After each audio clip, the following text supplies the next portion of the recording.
Jamnagar Khambhalia highway પર મોટી ખાવડી નજીક એસીબીની ટીમે છટકું ગોઠવી અને સાપર સબ ડિવિઝન પીજીવીસીએલ ઓફિસના નાયબ ઇજનેર ઋષિ પરમાર વતી 80,000 રૂપિયાની લાંચ લઈ અને લાઇનમેન મનોજ પ્રજાપતિને દબોચ્યો છે।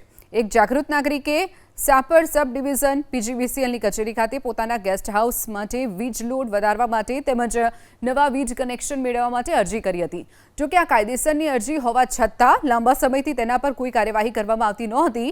નવું ટીસી ફિટ કરવા માટે નવું મીટર લગાવી અને બદલામાં સાપર પીજીવીસીએલના નાયબ ઇજનેર ઋષિ પરમારે શરૂઆતમાં 1 લાખ રૂપિયાની માંગણી કરી હતી અને બાદમાં રકઝકના અંતે 80,000 રૂપિયા લેવાનું નક્કી થયું હતું।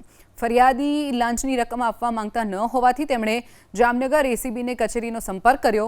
એસીબીએ મોટી ખાવડીમાં આવેલા નાગાર્જુન પેટ્રોલ પંપ પાસે લાંચનું છટકું ગોઠવ્યું અને લાંચિયા લાઇનમેનને લાંચની રકમ લેતા સાથે જ પેટ્રોલ પંપ પરથી દબોચ્યો હતો, જ્યારે લાંચિયા ઇજનેરને પીજીવીસીએલ કચેરી ખાતેથી ઝડપી લેવામાં આવ્યો છે।